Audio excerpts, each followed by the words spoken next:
Welcome to skill set number 6.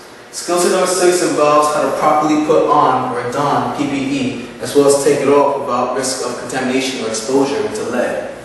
So, as far as PPE or personal protective equipment, we're talking about coveralls, we're talking about hand protection, right? Leather gloves, vinyl gloves, or rubber gloves. We're talking about eye protection, or proper goggles that are to use. And also talk about respirators. Now, when it comes to face masks, keep in mind, a dust mask is not efficient and is not safe for lead.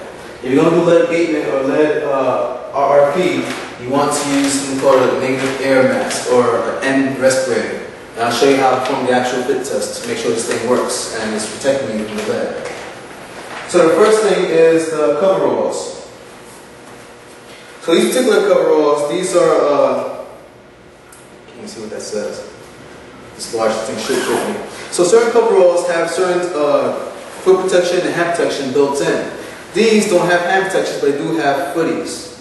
If you have coveralls that don't have footies, then you have to actually get individual foot covers or shoe covers. So the idea is to put this on over your clothes without damaging the material, without piercing it and exposing yourself to contamination. See, these have footies, so I put these on correctly. I should be able to put this on without damaging any of the material. So once again, without footies, you will need to have an actual piece that goes over your shoes to protect you from head to toe.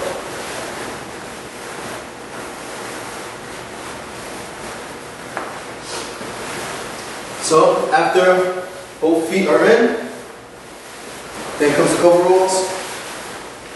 Now if you notice, no hand protection. There is a hoodie. So next comes the gloves, the hand protection. Now which ones I'm going to use today are the vinyl ones instead of the leather, instead of leather or the rubber ones.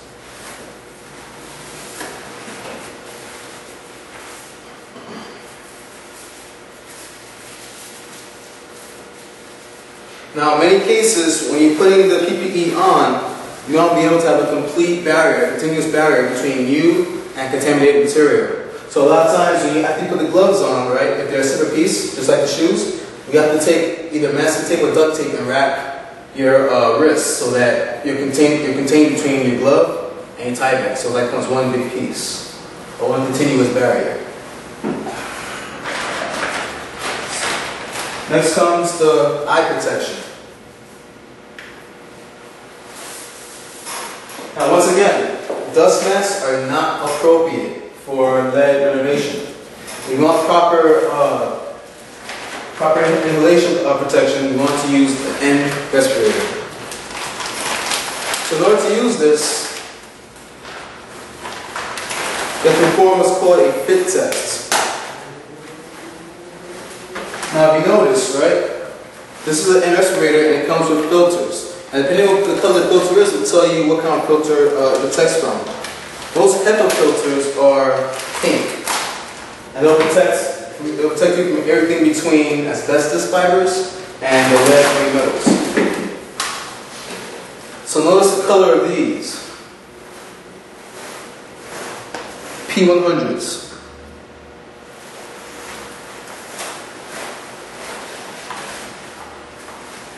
So these get fixed to the sides of the mask, and you can see there's a groove where they actually fit into.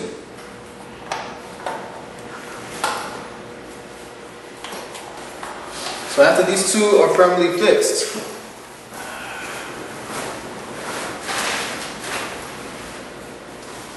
you can now put on your protective equipment. Now all these masks are adjustable to your own size. Make the adjustments accordingly before you go into the contaminated area.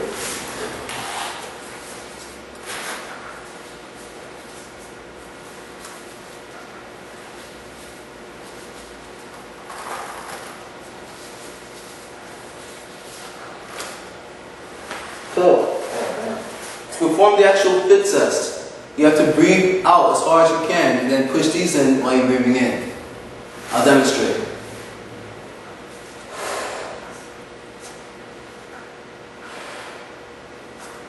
This ensures a very good seal so that I can breathe in, and it'll go through the filters and not affect the rest of me.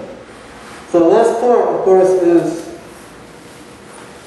the top of the coveralls. Once you have this secured on, you'll now be officially protected. You can actually go ahead and do your work.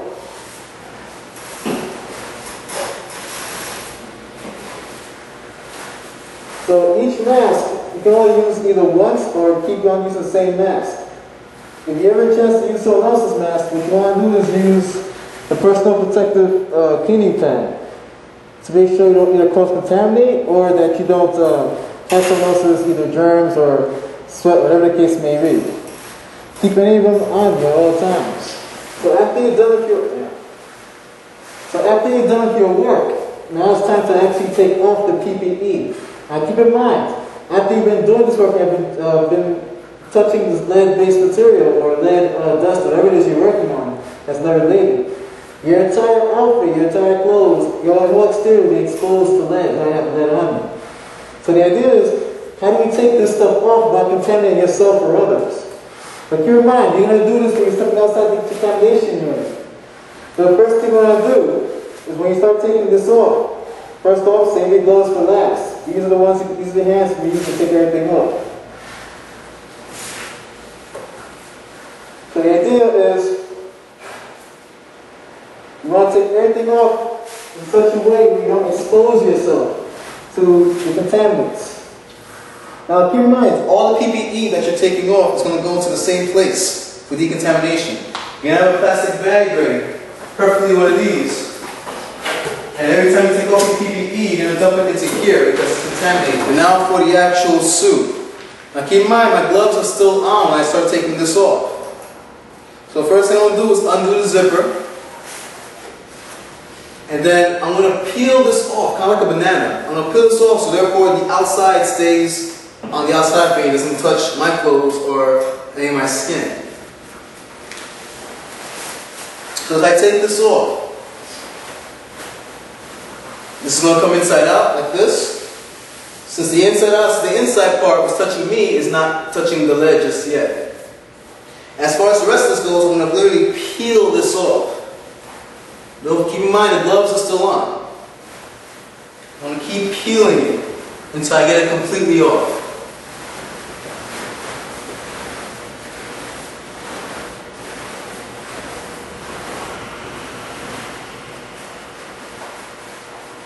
So if you do this correctly, you will not be exposed to the outside.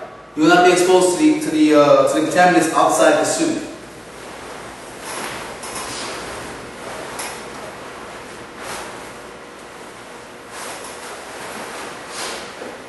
Okay. So once again, this goes in the contamination bag. And so now, since you've taken off all your PPE, now you can remove your gloves. Now, when you remove your gloves, you're going to do it in the same exact fashion as you remove the suit. You're going to be sure that you take your gloves and you literally peel it off, right? I'm taking these two fingers, putting them here, and actually making them poke through the inside, and I'm going to peel it off like this. Once again, turning it inside out so I don't touch the contaminated stuff in the inside, or in this case, the outside. I'm going to do the same thing here with my free hand. On the inside of the glove, I'm going to peel it. Now check it out. As I'm peeling this off, I'm going to hold this in my hand so that this glove actually gets folded into this glove. This is one of the best ways to avoid contamination from the outside. And once again, I'm disposing of these inside the bag. So that's how you properly don, which means put on, and then take off PPE without contaminating yourself or others in the work area.